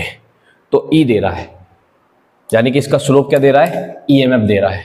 तो ये जो चीज़ बता रही है, ये क्या बता रही है कि भाई ये बता रही है कि जब टाइम इतना था तो टाइम t/2 हुआ तो ई एम एफ कुछ आया, लेकिन कांस्टेंट ई एम एफ आया। वो ई एम एफ कैसा है आपका, पॉजिटिव है। कैसा है, पॉजिटिव है, क्योंकि ये जो एंगल है थीटा वो 90 से छोटा है, और 90 से छोटा होता है तो स्लोप कैसा होता है, पॉजिटिव होता है, ठीक है। यहाँ पर आप देखेंगे कि इस केस में थीटा की वैल्यू कैसी आ रही है, 90 से ज़्यादा आ रही है, तो यहाँ पर स्लोप नेगेटिव होगा। तो यहाँ पर स्लोप ई कांस्टेंट है, पहली बात तो ये है, और दूसरा यहाँ पर स्लोप नेगेटिव है तब भी ई कांस्टेंट है। तो कौन सा ग्राफ इसमें होगा, वोल्टेज वर्सेस टी का। तो यहाँ पर ध्यान से देखेंगे कि ये वाला जो ग्राफ बता रहा है इसमें वेरिएबल वैल्यू बता रहा है, तो ये तो हो ही नहीं सकता, ये तो बिल्कुल भी नहीं हो सकता। इसमें क्या बता रहा है कि जब आपका ईएमएफ कांस्टेंट है, देखो करंट और टाइम के रिलेटेड में ये मिल रहा है ईएमएफ, और ईएमएफ कांस्टेंट है, इसमें वोल्टेज ही आपका एक तरह से ईएमएफ है, और ये बता रहा है कि टाइम के साथ ईएमएफ बढ़ रहा है, तो ये तो बिल्कुल भी नहीं हो सकता, और ये भी नहीं हो सकता। तो यही बच्चा, ये हो जाएगा, ये कांस्टेंट ईएमएफ है तो पॉजिटिव है, तो देखो हाफ टाइम तक पॉजिटिव रहा है, तो देखो ये पॉजिटिव है। उसके बाद नेक्स्ट हाफ टाइम में नेगेटिव हो गया, तो ये नेगेटिव ग्राफ नीचे बनता है, ठीक है। तो इस तरह से ये वाला ऑप्शन आपका करेक्ट माना जाएगा, सी। तो ये एक बढ़िया क्वेश्चन था, समझ में आया होगा कैसे किया। आइए नेक्स्ट एक और बढ़िया क्वेश्चन, सीबीएसई 17 और sample paper 2023। The magnetic field through a circular loop of wire 12 centimetre आपको गिवन है। आपको क्या गिवन है, वायर का रेडियस दे रखा है। रेडियस कितना दिख रहा है, 12 सेंटीमीटर। सेंटीमीटर को मीटर में चेंज कर लेंगे तो 10⁻² मीटर, यानी कि 0.12 मीटर, ये आपका रेडियस है।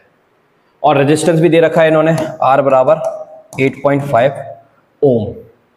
Change with time as show in figure, ठीक है। The magnetic field is perpendicular to the loop to the plane of the loop. Magnetic field जो है वो लूप के परपेंडिकुलर, ठीक है, ये भी ठीक है। Calculate the induced current in the loop